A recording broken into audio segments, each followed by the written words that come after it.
This video was meant to be the big, hey guys, I'm back. I was going to do Spider-Man Marathon. 2 problems. Couldn't find the mask for this guy. You'll learn to love him later. And glare. Tried to, where did it go? Tried to put this sock on the old light bulb, but then the whole room was dark. And that lamp behind you is not good enough. I need to angle it, and it won't let me do that. And then I tried taping the sock to about right. There's a spot where the glare goes away when I don't think I have something big enough. And here. If I put something right there, the glare goes away. But whatever.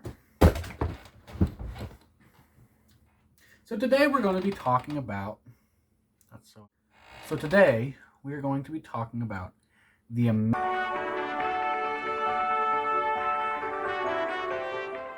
and its villain, the Lizard.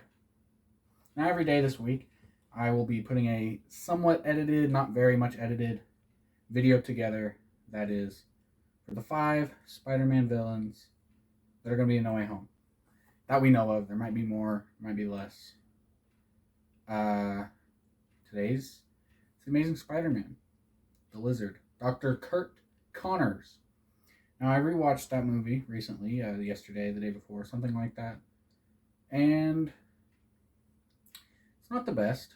I think that direction that they're going with is pretty good. And I wish they would have kept going, even after the disastrous sequel that it had. I do like the characters, and I do like the world they're in. I just wish, I just wish that they had maybe not done so much awful stuff in the sequel. So before we start, I would like to introduce you to my new friend here. His name is Bob. Typically, he'll have a mask on, or some kind of festive attire for whatever the season or whatever I'm talking about. Or he'll have a buddy. Today was supposed to be his mask. First time you see him in the mask. I have his normal mask that you'll see him in typically. But I couldn't find the Spider-Man one that I was going to put him in. And he was going to wear it for all the videos this week. So, if I find it, eventually, maybe one of the videos will have him in that mask. That would be pretty cool. But so today his friend will be Spider-Man. This is my sister's Spider-Man. Oh, Bob died. Let's get right into it. This movie starts with us getting to know Peter's parents just a little bit. We learn that his dad is a little bit mysterious. We learn that his mom exists. And we learn that he was a child at one point. Which all of that is news to us. Because in the previous version of Spider-Man, the Raimi series, we don't get any mention of Spider-Man's parents whatsoever. So to have some sort of mystery element and it be with characters we don't really know is quite intriguing. Too bad we don't get to see where that goes.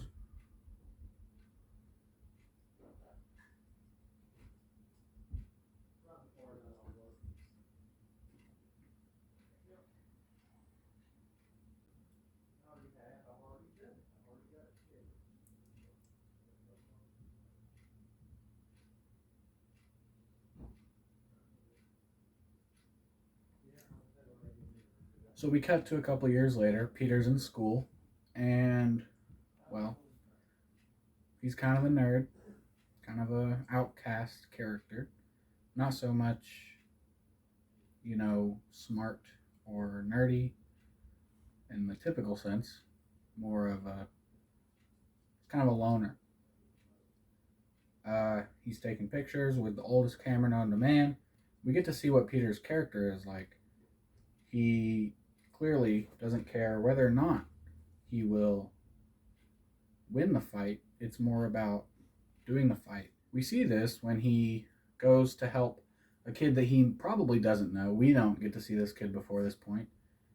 He helps a kid that's being bullied by Flash, which previously we see him bully Peter. So we get to see that Peter is brave and courageous and stands up for the little guy. Then blah, blah, blah. We get some Kirk Connors stuff. We get some Uncle Ben and Aunt May stuff. Typical Spider-Man. And then we go to Oscorp. And we find that Peter has some espionage skills because he breaks right in. Wasn't that hard, though, to be honest. And blah, blah, blah. Spider, blah, blah, blah. Lizard Man, blah, blah, blah. Some other stuff. Peter gets freaked out by the spider bite. Sees that he has some superhuman abilities that he wouldn't have had previously. And goes to talk to Kirk Connors, who was running that program with Peter's dad. And unknowingly gives Dr. Connors the formula that his dad made to help him connect animal DNA with human DNA, allowing them to connect human DNA to lizard DNA. And Kirk Connors, being fired for moral reasons, he is being moral, they are being immoral, decides to inject it in himself because he's making it for himself originally. And he becomes the lizard. He attacks a bridge. Peter saves a kid. Bunch of crazy stuff. One thing I like about this movie that's not really in the second one, a little bit, and is in no other Spider-Man movie, other than these, a little bit, is the first-person web swinging. When he's swinging, he'll be in first person. And what's so sad is that it's cut up, a lot of it. It's not just the shot. It's the shot and then they chop it. It's not chopped like horribly, like you can tell what's happening, but it's not great. So they fight.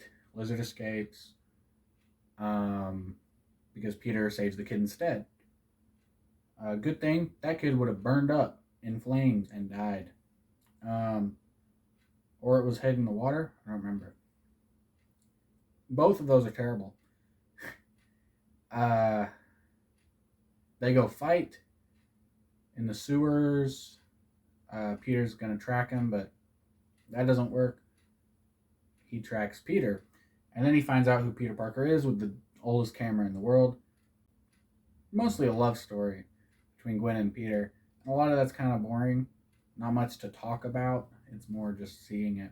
We also see, after Peter figures out that he has superpowers, he decides to go after Uncle Ben's murderer instead of staying or just helping people in general, which is interesting. He soon realizes that's wrong, but it takes him a while. The lizard decides he's going to turn everyone into lizards because he's absolutely insane. And he does turn a lot of people into lizards. And Spider-Man has to stop him. Of course he does. But in doing so, Gwen's dad dies at the hands of the lizard. And after all is said and done, Connors catches Spider-Man from falling off a building, which is good because he would have probably died. And then showing that he will and is a good person. He will become and is a good person. So, not sure why he's in No Way Home.